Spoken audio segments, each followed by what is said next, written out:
मराठी, ते धडक ते धडक. नमस्कार, मी सुषमा जोशी आणि आपण पाहताय जिओ मराठी न्यूज ईश्वरपूर. सांगली जिल्ह्यातील लोकांच्या घराघरात पोहोचलेल्या आणि लोकांच्या मनामनात घर निर्माण करणाऱ्या दे धडक आणि बेधडक जिओ मराठी न्यूज चॅनलमध्ये आपल्या सर्वांचे स्वागत आहे. वाळवा, आष्टा आणि ईश्वरपूर भागातील स्थानिक बातम्या पाहण्यासाठी जिओ मराठी ईश्वरपूर या चॅनलला आत्ताच सबस्क्राइब करा आणि बेल आयकॉनवरतीही क्लिक करा. गोरक्षणाच्या नावाखाली शस्त्रांचा धाक दाखवत शेतकऱ्यांना लुटल्याचा धक्कादायक प्रकार समोर आलाय. शेतकरी संघटनेचे नेते सदाभाऊ खोत यांनी या प्रकरणी आक्रमक भूमिका घेतली आहे. आक्रमक झालेल्या सदाभाऊ खोत यांनी शेतकऱ्यांसह थेट पोलीस ठाणे गाठून गुंडागर्दी करणाऱ्यांचा बंदोबस्त करण्याची मागणी केली आहे. बाजारला गायी घेऊन निघालेल्या शेतकऱ्यांकडून या गुंडांनी खंडणी उकळल्याचा गंभीर आरोप सदाभाऊंनी केलाय. तसेच या शेतकऱ्यांना पोलीस ठाण्यात गेल्यास जीवे मारण्याची धमकी देखील देण्यात आल्याचे सदाभाऊंनी स्पष्ट केलंय.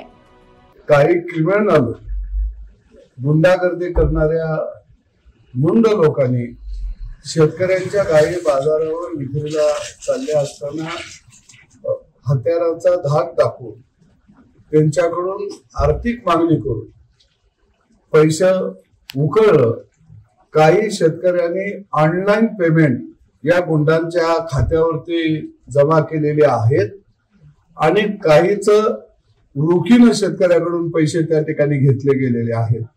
हे गुंड पोलीस स्टेशनला शेतकरी कंप्लेंट द्यायला यायला लागल्याबरोबर लगेच फोनवरनं तुमचा आम्ही मर्डर करू अशा पद्धतीच्या धमक्या त्या ठिकाणी देत आहेत. ज्या गुंडांनी हे पैसे घेतलेले आहेत गोरक्षक बनून त्यांच्यावर अनेक गुन्हे वेगवेगळ्या पोलीस स्टेशनमध्ये दाखल आहेत. आम्ही या ठिकाणी ज्या शेतकऱ्यांना रोखीनं पैसे घेतलं त्याची एनसी दाखल केलेली आहे. परंतु ज्यांच्याकडून ऑनलाईन पैसे घेतलं त्यांना मर्डर करण्याची धमकी दिल्यामुळं ते घाबरून पोलीस स्टेशनला तक्रार द्यायला याला तयार नाहीत. म्हणजे हे गुंडाराज गोरक्षकच्या आरोशानं हे या ठिकाणी करायला लागलेले आहेत. याची दखल कोल्हापूर जिल्ह्याच्या पोलीस अधीक्षक यांनी घ्यावी आणि या गुंडांच्या वरती मोखा लावण्यात यावा ही मागणी करायसाठी मी स्वतः शिरोली MIDC पोलीस स्टेशन मध्ये आलेलो आहे. जिओ मराठी, ते धडक ते धडक.